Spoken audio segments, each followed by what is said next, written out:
Indiana Pacers have made some pretty solid moves and have signed some nice free agents and draft prospects to round up their team. But in today's video, we'll be evaluating these offseason moves and seeing if these players really work well with their star, Tyrese Haliburton. But before we answer that question, make sure you guys smash that like button and hit that subscribe button, as I realize that more than 90% of you guys are not subscribed. To begin, let's talk about the first offseason move for the Indiana Pacers, and this is signing Bruce Brown to a 2-year, $45 million contract. Bro went from making only $800,000 a year to having kids with an adult film star. Damn, man, life changes so quick. But in all seriousness, Bruce Brown provides something to a team that most other players don't even provide, and this is being a player that can adapt in any role he is in. For example, when he played with the Brooklyn Nets, the dude was playing with Kevin Durant and Kyrie. And since he barely got the ball to score, he relied on an abnormal method on scoring, and this was doing pick and rolls as a 6'4" guard and relying on floaters to score. This alone shows us that Bruce Brown is willing to do anything to impact winning, which is why the Pacers made a move to get him in the first place. Last season with the Nuggets, Bruce Brown averaged 11.5 points per game, 4 rebounds per game, 3.3 assists per game, and most importantly, 1.09 steals per game, making him a top 40 player in the NBA for steals. But what really makes Bruce Brown a good defensive player is his versatility. This guy could literally guard any position on the court, and let me show you guys a chart to prove this. Look, this is crazy. This is the defensive matchups that Bruce Brown had to go up against. 16% of these matchups were roll and cut bigs, 15% of them were post scorers, 5% of them were primary ball handlers, and 17% of them were slashers. You guys could see this. He's finding a way to guard almost any player on the court. And you may be saying, how is he doing this? Well, Bruce Brown is a pretty abnormal player when it comes to his body shape. First of all, he is 6'4", but his wingspan is 6'7". So this gives him the ability to contest shots that other 6'4" guards can. And even when it comes to deflections, that's why he's so good at getting steals, because his arms are just so much longer than the other 6'4" guys. So the reason why I think Bruce Brown is going to be such a good player with Tyrese Haliburton is because he's played with talented passers like Nikola Jokic before, so he knows exactly when to cut off the pick and roll. And when we look at spacing the floor out for Tyrese Haliburton, well, Bruce Brown can do that as well. When he first joined the league, he was only shooting 25.8% from 3, but just recently he's got his 3-point percentage to 40% and 35%. And now let's move on to the second signing for the Pacers, and this was Obi Toppin.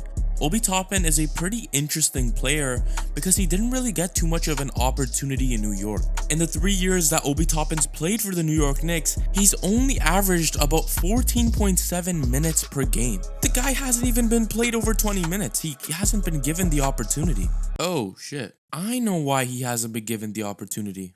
The Knicks have Tom Thibodeau as their head coach. Boy, get your Caillou looking at ass out of here, boy. But in all seriousness, I think Obi Toppin has a very high upside in becoming a spot-up shooter for this Pacers squad. And let me show you what I mean. This chart shows us Obi Toppin's 3-point percentage and 3-point frequency since 2020. And if you guys can see, both these numbers have increased tremendously, and he's shooting more threes, and his 3-point percentage is just going up even higher. And guys, his 3-point shooting is probably his biggest weakness in his game in my opinion, and this is improving. And alongside this, Obi Toppin can provide you with a guy that you could lob the ball to, and especially when you have a player like Tyrese Haliburton, expect this to be the next Lob City, man, because damn, Obi Toppin is literally a highlight machine. Now let's move on to the third signing for the Indiana Pacers, and this is one that I really like, and it came from the draft. His name is Jarace Walker.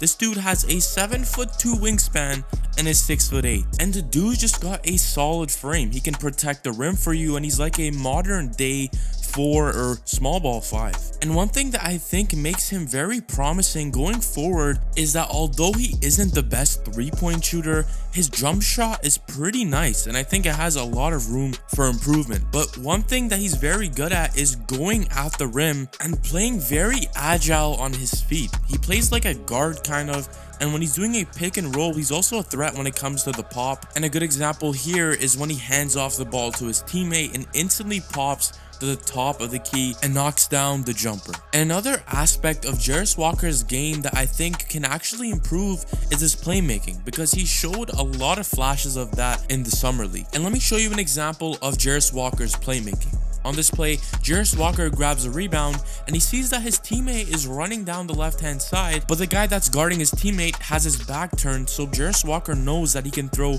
a nice bounce pass for an easy dunk. So now, since you guys know the new additions to this Pacers squad, we gotta talk about the young guys that are already on the team and how they have to step up. First of all, it's Andrew Nembhard. This guy is a fellow Canadian, so I like this guy even more. But what I like about this guy's game is that he is an amazing playmaker, especially coming off the pick and roll. He was doing some amazing passes to Bennedict, Mathurin, and those two are forming a nice little connection. But one thing that makes me very hopeful about Andrew Nembhard is that he stepped up majorly when Tyrese Haliburton went down with an injury, and this just shows me that when he gets those minutes, he's gonna take full advantage of them.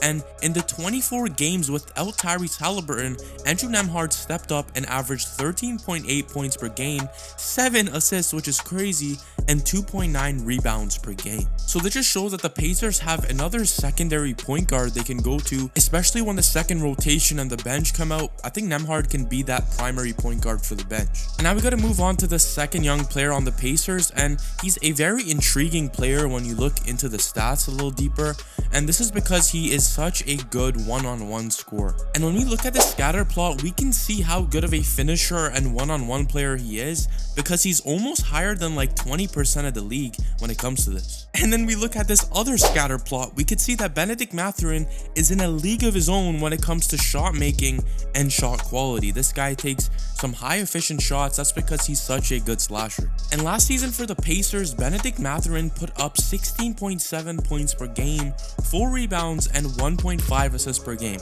And if you take this in, this is this guy's first season, so I won't be surprised if he's averaging like 18 points per game next season. And there are also multiple other players that I love on this Pacers team. You have Jordan Nwora coming from the Bucks. He's a 6'8" dude that can space out the floor for you, knock down the three.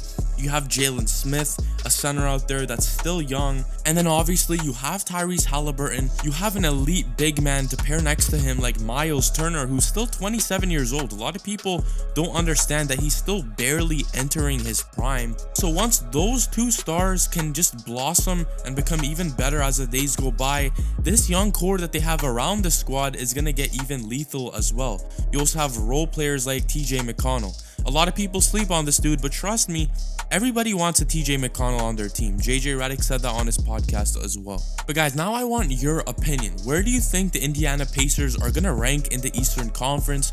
Will they be a play-in team or will they be a top 5 team? I don't know. Everybody has their own opinion. Before you leave, make sure you guys smash that like button. It just lets me know that you enjoyed the video and gets it out to many more people. And hit that subscribe button. I'm almost at 9,000 subscribers. Thank you guys so much. I'll catch you guys in the next one.